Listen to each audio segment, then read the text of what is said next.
নমস্কার, দেখছেন নিউজ 18 বাংলা। খবর দিনভর নিয়ে আপনাদের সঙ্গে রয়েছি আমি রুমেলা। সাপ্লিমেন্টারি লিস্ট প্রথম দফার 152 বিধানসভার যে তালিকা, সেই তালিকা আজ প্রকাশ এবং বিধানসভার 152 বিধানসভার যে ভোটার লিস্ট প্রথম দফার আইন অনুসারে আজই সেই ভোটার তালিকা চূড়ান্ত করতে চায় কমিশন। মনোনয়নের শেষ দিনে চূড়ান্ত ভোটার তালিকা। এই মুহূর্তে যে সবথেকে গুরুত্বপূর্ণ খবর, আজই প্রথম দফার যে 152টা বিধানসভা কেন্দ্রে নির্বাচন, আইন অনুসারে আজই ভোটার তালিকা চূড়ান্ত করতে চায় কমিশন। কথা বলবো, সোমরাজ বন্দ্যোপাধ্যায় রয়েছেন সঙ্গে। সোমরাজ, তাহলে কি আজই সম্পূর্ণ যে ভোটার তালিকা তা রিলিজ হবে? না দেখো, আজই সম্পূর্ণ ভোটার তালিকা রিলিজ হবে না। আজ সম্পূর্ণ ভোটার তালিকা চূড়ান্ত করে ফেলবে নির্বাচন কমিশন আইন অনুযায়ী 152টি বিধানসভার। তার কারণ আগামীকাল বিজ্ঞপ্তি জারি করা হবে 152টি বিধানসভার ভোটের জন্য, মনোনয়নের জন্য। ফলত সেই জায়গায় দাঁড়িয়ে আজ নির্বাচন কমিশন সেই তালিকা চূড়ান্ত করে ফেলবে। কেন চূড়ান্ত করে ফেলবে? নির্বাচন কমিশনের আইনই রয়েছে যে যেদিন বিজ্ঞপ্তি বেরোয় তার আগের দিন কমিশন সেই তালিকা চূড়ান্ত করে ফেলে। যদিও মনোনয়নের শেষ দিন পর্যন্ত কেউ যদি কোনো ভোটার তালিকা নিয়ে অভিযোগ জানায় বা আপত্তি জানায়, সেই আপত্তিগুলো নেয় কমিশন এবং সেই অনুযায়ীও তার পরবর্তী পদক্ষেপ করে কমিশন। কিন্তু যেহেতু তুমি জানো যে সাপ্লিমেন্টারি লিস্ট প্রকাশ করা হচ্ছে এসআইআর এর মূল তালিকাকে সামনে রেখে, এখনো পর্যন্ত 3টি সাপ্লিমেন্টারি লিস্ট প্রকাশ করা হয়েছে কমিশনের তরফে এবং আজকে চতুর্থ দফার সাপ্লিমেন্টারি লিস্ট প্রকাশ করা হবে। এবং এই যে চতুর্থ দফা সাপ্লিমেন্টারি লিস্ট কমিশনের তরফে প্রকাশ করা হবে, সেখানে 152টি বিধানসভার শেষ সাপ্লিমেন্টারি লিস্ট কমিশনের তরফে প্রকাশ করা হবে। অর্থাৎ আজকেই 152টি বিধানসভার শেষ সাপ্লিমেন্টারি লিস্ট প্রকাশ করবে কমিশন। যত সংখ্যক অভিযোগের নিষ্পত্তি করতে পেরেছেন জুডিশিয়াল অফিসাররা, তার মধ্যে থেকে 152টি বিধানসভার শেষ সাপ্লিমেন্টারি লিস্ট কমিশন প্রকাশ করবে এবং এর মাধ্যমে কমিশন এর আগে যে 3টে সাপ্লিমেন্টারি লিস্ট বেরিয়েছে, তারপর আজ ফোর্থ সাপ্লিমেন্টারি লিস্ট প্রকাশ। প্রথম দফার 152 বিধানসভার ভোটার লিস্ট আইন অনুসারে আজই ভোটার তালিকা চূড়ান্ত করতে চায় নির্বাচন কমিশন। মনোনয়নের শেষ দিনে চূড়ান্ত ভোটার তালিকা, মনোনয়নের শেষের আগে আপত্তি জানাতে 7 দিন সময়। সেই কারণেই আজ প্রথম দফার ভোটের সম্পূর্ণ তালিকা প্রকাশ। 152 বিধানসভা কেন্দ্রে আজই শেষ সাপ্লিমেন্টারি লিস্ট। আবারও চলে যাব, কথা বলবো, প্রতিনিধি সোমরাজ বন্দ্যোপাধ্যায় রয়েছেন সঙ্গে। সোমরাজ, এই যে 3টে লিস্ট ইতিমধ্যেই প্রকাশ পেয়েছে, আজ ফোর্থ সাপ্লিমেন্টারি লিস্ট সামনে আসবে, এই যে 60 লক্ষের নিষ্পত্তি হওয়া বাকি ছিল, সেটা কি কমপ্লিট? কত সংখ্যক নিষ্পত্তি হবে সেটা জুডিশিয়াল অফিসাররা চূড়ান্ত করবেন, কিন্তু এখনো পর্যন্ত কমিশনের হিসাব বলছে প্রায় 39 লক্ষের মতো নিষ্পত্তি জুডিশিয়াল অফিসাররা করতে পেরেছেন। কিন্তু এই 39 লক্ষ যে নিষ্পত্তি করতে পেরেছেন, তার মধ্যে যত সংখ্যক সাইন করে জুডিশিয়াল অফিসাররা পাঠাবেন নির্বাচন কমিশনের কাছে, তত সংখ্যক তালিকা, সাপ্লিমেন্টারি তালিকা, বুথভিত্তিক তালিকা নির্বাচন কমিশনের তরফে আপলোড করে দেওয়া হবে। ফলত এটা জুডিশিয়াল অফিসারদের উপর নির্ভর করবে, কলকাতা হাইকোর্টের উপর নির্ভর করবে যে কত সংখ্যক অভিযোগের নিষ্পত্তি করা সম্ভব হবে। কিন্তু এখনো পর্যন্ত 39 লক্ষের বেশি অভিযোগের নিষ্পত্তি করতে পেরেছেন জুডিশিয়াল অফিসাররা। ফলত আগামী দিনে সময় বলবে কত সংখ্যক অভিযোগের নিষ্পত্তি করা সম্ভব হবে। কিন্তু আবারও বলছি, আজকে 152টি বিধানসভার অধীনে যত আন্ডার অ্যাডজুডিকেশন রয়েছে এবং তার মধ্যে যত নিষ্পত্তি জুডিশিয়াল অফিসাররা করতে পারবেন এবং নিষ্পত্তি করার পর যত সংখ্যক সাইন হয়ে চলে আসবে, তত সংখ্যক তালিকা নির্বাচন কমিশনের তরফে প্রকাশ করে দেওয়া হবে। কারণ আজকেই 152টি বিধানসভা সাপ্লিমেন্টারি লিস্ট চূড়ান্ত প্রকাশ করে দেওয়া হবে। এরপরে অর্থাৎ আগামীকাল থেকে 152টি বিধানসভা সাপ্লিমেন্টারি লিস্ট আর প্রকাশ করা হবে না, কারণ কমিশনের আইন রয়েছে, সেই আইন অনুযায়ী কমিশন পদক্ষেপ করবে। বেশ সোমরাজ, তুমি সঙ্গে থাকো। আরো একবার আমাদের দর্শকদের জানিয়ে রাখি, আজই প্রথম দফা ভোটের 152 বিধানসভার ভোটার লিস্ট আইন অনুসারে আজই ভোটার তালিকা কমিশন চূড়ান্ত করতে চায়। মনোনয়নের শেষ দিনে চূড়ান্ত ভোটার তালিকা, মনোনয়ন শেষের আগে 7 দিন সময় এবং এই 7 দিন সময়ে আপত্তি জানানো যাবে। সেই কারণেই আজ প্রথম দফার ভোটের সম্পূর্ণ তালিকা প্রকাশ। 152 বিধানসভা কেন্দ্রে আজই শেষ সাপ্লিমেন্টারি লিস্ট। আরও একবার চলে যাব, সোমরাজ বন্দ্যোপাধ্যায় রয়েছেন সঙ্গে। সোমরাজ, এখনো পর্যন্ত যাদের অভিযোগের নিষ্পত্তি হলো না তাদের নাম তোলার জন্য কি ব্যবস্থা থাকছে? দেখো, যাদের নামের অভিযোগের নিষ্পত্তি হলো না, অর্থাৎ যাদের অভিযোগের নিষ্পত্তি জুডিশিয়াল অফিসাররা করতে পারলেন না, সেটা জুডিশিয়াল অফিসারদের উপর নির্ভর করবে যে তারা কত সংখ্যক নিষ্পত্তি করতে পারবে বা কত সংখ্যক নিষ্পত্তি করতে পারবেন না। কিন্তু এবং এটা সুপ্রিম কোর্টের ওপর নির্ভর করবে, কারণ তুমি জানো আগামী সপ্তাহে সম্ভবত সুপ্রিম কোর্টে শুনানি রয়েছে। ফলত সেক্ষেত্রে গোটা বিষয়টি আদালতের ওপর নির্ভর করবে যে আদালত এর পরবর্তী ক্ষেত্রে কি পদক্ষেপ নেবে। কিন্তু 152টি বিধানসভার সাপ্লিমেন্টারি লিস্ট যত সংখ্যক আজ প্রকাশ করা হবে তারপরে আর প্রকাশ করা হবে না। অর্থাৎ এই যে 152টি বিধানসভা, ধরে নাও কিছু বুথে আন্ডার অ্যাডজুডিকেশন রয়েছে এবং তার মধ্যে দেখা গেল যে সব আন্ডার অ্যাডজুডিকেশন নিষ্পত্তি করতে পারলেন না জুডিশিয়াল অফিসাররা আজকের মধ্যে। তাই যত সংখ্যক নিষ্পত্তি করতে পেরেছেন, যত সংখ্যক ই সাইন করে পাঠিয়েছেন, তত সংখ্যকই আজকে চূড়ান্ত আকারে প্রকাশ করে দেওয়া হবে। এরপরে আর 152টি বিধানসভা সাপ্লিমেন্টারি লিস্ট প্রকাশ করা হবে না, অন্তত কমিশনের আইন তাই বলছে এবং সেই আইন অনুযায়ী কমিশন পদক্ষেপ করবে। আচ্ছা সোমরাজ, এই যে আগামীকাল নোটিফিকেশন আর তারপর মনোনয়ন জমার যে 7 দিন অভিযোগ জানানোর জন্য, এই 7 দিন সময় বরাদ্দ রয়েছে। এই 7 দিন এই যে অভিযোগ যখন জানানো হবে, কিভাবে সেই অভিযোগের নিষ্পত্তির কাজ, কিভাবে সেই অভিযোগগুলো নেওয়া হবে এই 7 দিন সময়ের মধ্যে? দেখো, সাধারণত আমরা দেখি যে যদি কোনো প্রার্থী পদ নিয়ে কারোর কোনো অভিযোগ থেকে থাকে বা যদি কোনো ভোটার নিয়ে কারোর কোনো অভিযোগ থেকে থাকে, এই যে বিজ্ঞপ্তি জারি হবে আগামীকাল প্রথম দফার এবং এই যে মনোনয়নের শেষ দিন পর্যন্ত, সেই সময়সীমার মধ্যে যে কেউ অভিযোগ জানাতে পারেন যে তার প্রার্থী পদ নিয়ে কোনো অভিযোগ রয়েছে বা কোনো ভোটার তালিকায় তুমি দেখো যে ফর্ম 6 বা ফর্ম 7 এর মাধ্যমেও নাম তোলার সুযোগ রয়েছে। সেক্ষেত্রে মনোনয়নের শেষ দিন পর্যন্ত এই সুযোগটা থাকে।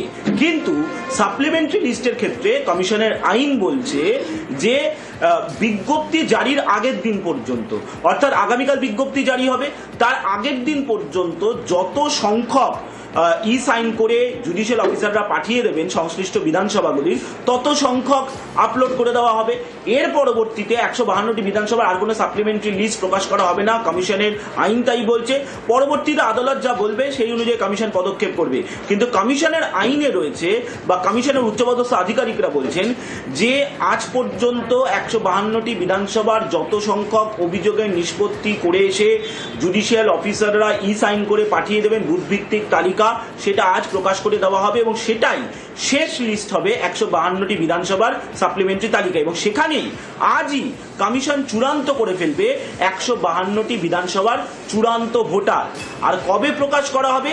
মনোনয়নের যেদিন শেষ দিন থাকবে সেদিন কমিশন এই চূড়ান্ত ভোটার তালিকা 152টি বিধানসভার প্রকাশ করে দেবে। ওকে, আরো একবার আমাদের দর্শকদের জানিয়ে রাখি, আজই প্রথম দফার 152 বিধানসভার ভোটার লিস্ট।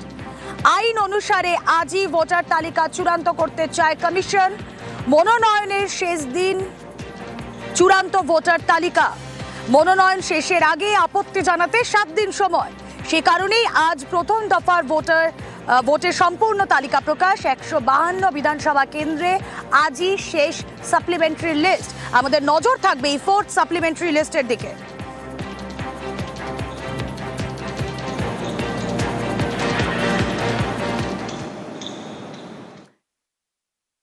সাপ্লিমেন্টারি তালিকা প্রকাশ পেয়েছে এবং এই তালিকায় 12 লক্ষের নাম রয়েছে। এর মধ্যে প্রায় 40%-এর নাম বাদ বলে দাবি। এই হারে যদি বাদ যায় তাহলে সব মিলিয়ে কত নাম বাদ পড়তে পারে বলুন তো? 88 লক্ষ। সরাসরি চলে যাব পুরুলিয়ায়, মুখ্যমন্ত্রীর জনসভা প্রচারে, প্রচারে মমতা বন্দ্যোপাধ্যায়। যে ছবি আপনারা দেখছেন পুরুলিয়া থেকে সরাসরি। সালাম জোহর জানাচ্ছি। আমি আমার সমস্ত ভাই বোন, প্রবীণ, নবীন,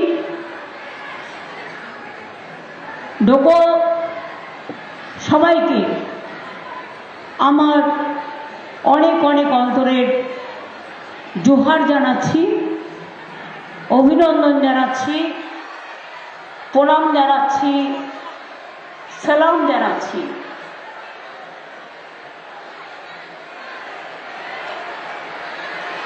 মহাবীর জয়ন্তী আসছে। আমি সমস্ত জৈন সমাজকে আমার অনেক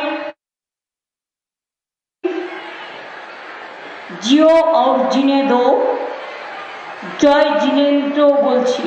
জিও और जीने दो জয় জিনেন্দ্র বলছি। আগাম শুভ নববর্ষ জানাচ্ছি সবাইকে। আমার এখানে প্রার্থী সন্ধ্যারানী টুডু,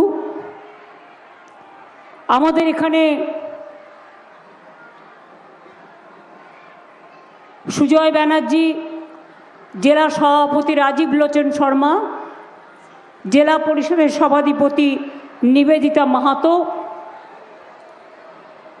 আমাদের দেবেন্দ্র মাহাতো, দিলীপ পাত্র, নিরঞ্জন মাহাতো, সুভাষ মাহাতো, অশোক মাহাতো, অপূর্ব সিংহ, প্রসেনজিৎ মাহাতো, ভক্তরঞ্জন পাণ্ডে, শান্তি গোপাল, মনসুর আলী, ধরম ব্যানার্জি, চরণ দাস, কৃষ্টি মাহাতো সহ আরও অনেকে উপস্থিত আছেন। আপনাদের সকলকে আমার অনেক অভিনন্দন। আমি জানি এত প্রচণ্ড গরমে মা বোনেরা আমার কত কষ্ট করে এসছেন, সকাল সকাল বেরিয়ে পড়েছেন। এমনিতেই পুরুলিয়া জেলা যেমন সুন্দরী জেলা, রূপসী বাংলা, তেমনি পুরুলিয়া জেলার রোদ্দুরে কাঠ পাটা রোদ্দুর, জমিগুলো সব লাল মাটি, চাষের জমি খুব কম ছিল আগে, পুকুর কাটাও কম ছিল। আস্তে আস্তে আমরা মাটির সৃষ্টি প্রকল্প তৈরি করে হাজার হাজার একর জমিতে আমরা জমিগুলোকে উর্বর করেছি, তাতে শস্য ফলছে এবং অনেক পুকুর কেটেছি যাতে জল ভরো হচ্ছে, জল ধরো হচ্ছে।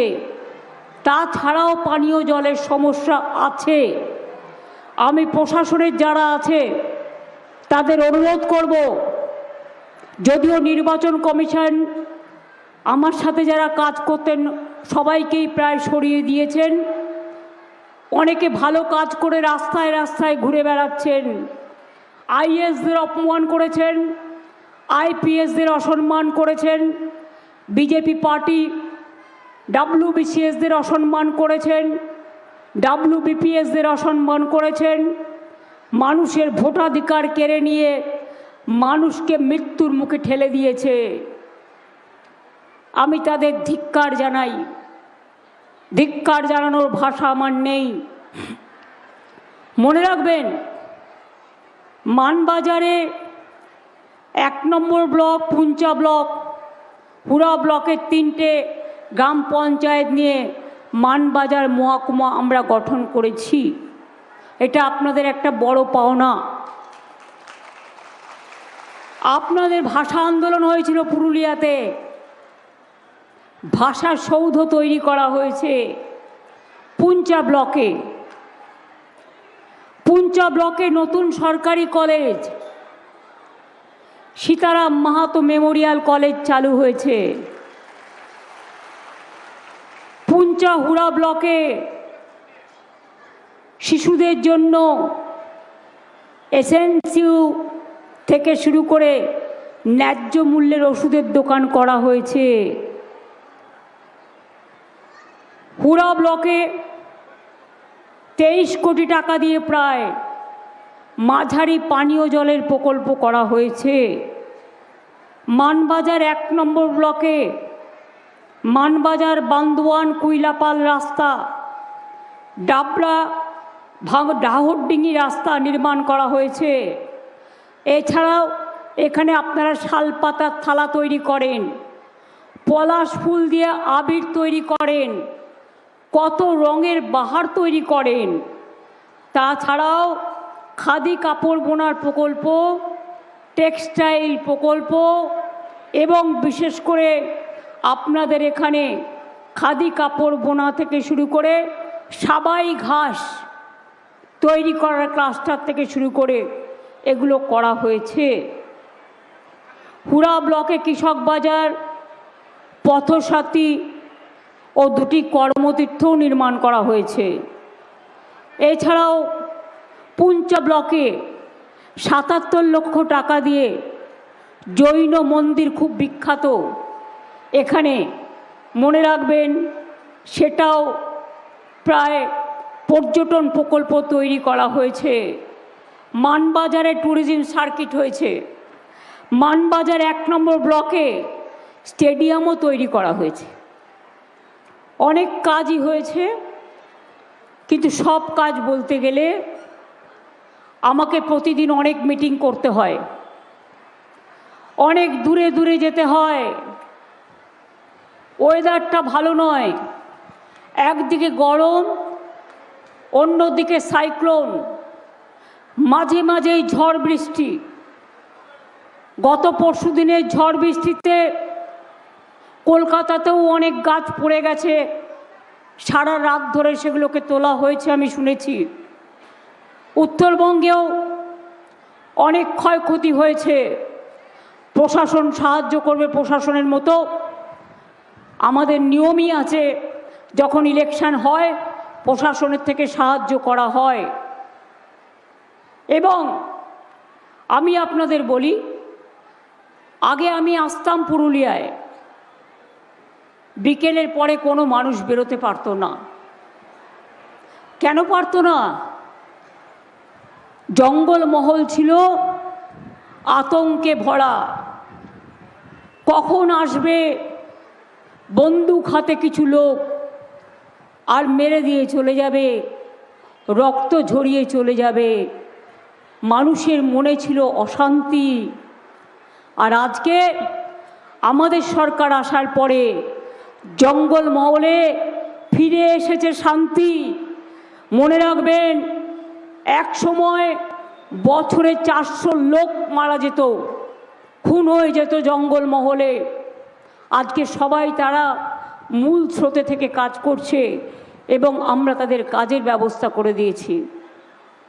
আমি যখন প্রথম ঝাড়গ্রামে গেলাম মিটিং করতে, ঝাড়গ্রাম জেলায়, আমি সেদিনই সিদ্ধান্ত নিয়েছিলাম বিনা পয়সায় চাল আগে ট্রাইবেলদের প্রত্যেকটা পরিবারের হাতে তুলে দেওয়া হবে। কারণ আমার অভিজ্ঞতায়, আমি যখন ছাত্র যুব রাজনীতি করতাম, আমি একদিন লুকিয়ে বাইকে করে বেলপাহাড়ি গ্রামে গিয়েছিলাম। আমি গিয়ে দেখেছিলাম একটা জায়গায় কড়াইতে কালো কালো রঙের কিছু ফুটছে। আমি জিজ্ঞেস করলাম, এটা কি হচ্ছে, এটা কি রান্না হচ্ছে? বলল, আমরা সপ্তাহে 2 দিন খেতে পাই, আর বাদবাকি 5 দিন আমরা জঙ্গল থেকে কালো পিঁপড়ে ধরে নিয়ে আসি। সারা গায়ে ছাপকা ছাপকা দাগ, পিঁপড়ের কামড়। তারা পিঁপড়ে আর গাছের শিকড় খেয়ে থাকতো। তখনই আমি সিদ্ধান্ত নিলাম, না, এটা চলতে পারে না। রাস্তা করতে হবে ওদের জন্য, খাদ্য তুলে দিতে হবে, কর্মসংস্থান করতে হবে, স্বাস্থ্য দিতে হবে, শিক্ষা দিতে হবে, শান্তি দিতে হবে, খেলাধুলার ব্যবস্থা করতে হবে। তাই আপনারা এখন সবাই বিনা পয়সায় রেশন পান কি পান না? খাদ্যসাথী পান বিনা পয়সায় রেশন, পয়সা দিতে হয় না। স্বাস্থ্যসাথী পান 5 লক্ষ টাকা পরিবার প্রতি, আপনাদের পয়সা দিতে হয় না। কখনো কখনো দিল্লির ওই বিজেপির যারা মিথ্যে কথা ছাড়া একটাও সত্য কথা বলে না, তারা বলে आयुष्मान भारत कार्ड ने नहीं दिया, क्यों देगा? आयुष्मान भारत करने से किसका फायदा होगा? কারো বাড়িতে যদি একটা স্মার্ট কার্ড থাকে পাবে না, কারো যদি একটা টিভি থাকে বাড়িতে পাবে না, কারো একটা দেওয়াল পাকা থাকলে পাবে না, কেউ কোনো চাকরি করলে পাবে না। সরকারি চাকুরিয়াদের আলাদা হেলথ স্কিম আছে, কিন্তু সাধারণ মানুষের আমাদের যে স্বাস্থ্যসাথী স্কিম আছে, 1 পয়সা কাউকে দিতে হয় না, আমরা সবার জন্য দিই।